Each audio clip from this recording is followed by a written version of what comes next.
Welcome to The Explainer. We're diving into a really powerful argument from several financial analysts who believe we're on the verge of a massive shift in wealth, away from, paper promises and towards assets you can actually hold in your hand. And this quote right here, it really gets to the heart of everything. It's all about a fundamental change in how we think about ownership and, frankly, trust in our financial system. The core idea is simple, but it's pretty profound. If you can't physically or digitally possess an asset, is it really yours? Okay, so here's how we're going to break it all down. First, we'll look at the cracks that are starting to show in the current financial system.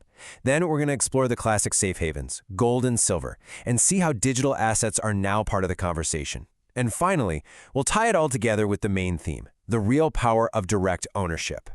So, first things first, where do all the problems start? Well, the experts we've studied are pointing to a global financial system that's under some serious pressure, strained by a mix of geopolitical conflict and, major economic instability. And get this for a startling example of that pressure. When entire nations can have their assets frozen, it sends shockwaves through the whole financial world. It makes everyone ask a really critical question. If a country's money isn't safe, how safe is mine? This kind of thing just erodes the very foundation of trust in the banking system. This quote here really puts it bluntly. In a world with stubborn inflation and fading trust, just holding on to cash isn't the safe bet it used to be. It's kind of like holding a melting ice cube. Your buying power is literally just disappearing day by day. So if holding cash is risky, where do people turn? Well, this brings us to the first part of the solution people are looking at: gold. For thousands of years, it's been the ultimate place to store value when things get uncertain. And it's not just regular folks who are noticing. Just look at this shift. Central banks, the very institutions that manage our currencies, have totally flipped their position. After decades of selling off gold, they are now buying it up at a record pace. They are absolutely voting with their vaults. So why are they doing this? It's pretty simple, actually. They're playing defense. Nations are stockpiling gold to protect themselves from the exact same currency risks and global instability that have everyday people worried about their own savings. But here's the thing. While gold is playing defense, the commentators we analyzed argue that the real opportunity for growth lies with its less glamorous, but maybe more explosive cousin, silver. Now, to understand why some analysts are so incredibly bullish on silver, we need to look at one key number: the gold to silver ratio. The best way to think about it is this. It just tells you how many ounces of silver it takes to buy one single ounce of gold. Simple as that. And this is where it gets really interesting.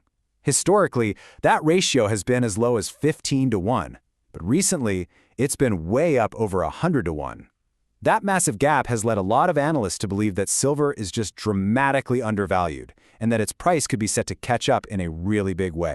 And we're not just talking about historical averages here. There seems to be a perfect storm brewing for silver.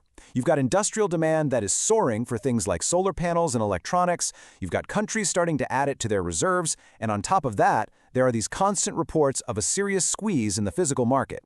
And that supply and demand imbalance is getting even more intense because of major national policies. When the world's top refiners just stops exporting, it puts an even tighter squeeze on an already tight global market. It's like adding more fuel to the fire. Now, this whole idea of scarce, tangible assets, it doesn't just stop in the physical world. It actually extends directly into the digital frontier. And this is exactly where assets like Bitcoin come into the picture. Analysts often call it digital gold, and for good reason. Just like gold, it's scarce. There's a finite supply.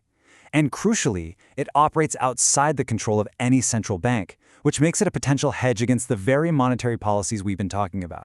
But, and this is a huge but, it's so important to understand that this is not a smooth ride. The analysts we looked at are crystal clear about the risks. Extreme volatility is a given.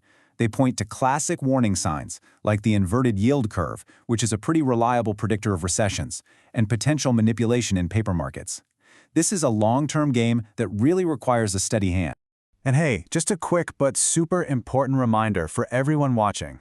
We're here to explain the arguments we found in our research. This is all for informational purposes. This is not investment advice. Thank you. And of course, if you're enjoying this explainer, please don't forget to subscribe and turn on notifications. We'd really appreciate it. Okay, which brings us to the final, unifying theme. The one big idea that really ties all of this together, from gold bars to digital wallets. If you look at this table, you can really see how each of these different assets is viewed as playing a specific role.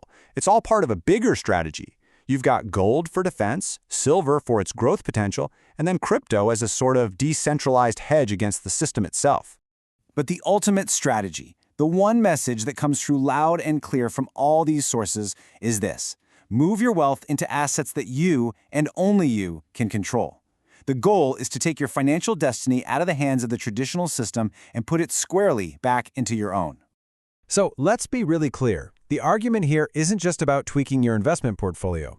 It's about recognizing what some believe could be the greatest wealth transfer in modern history, a fundamental redefinition of what real wealth is and who is going to control it in the years to come. And that leaves us all with a pretty powerful question to think about.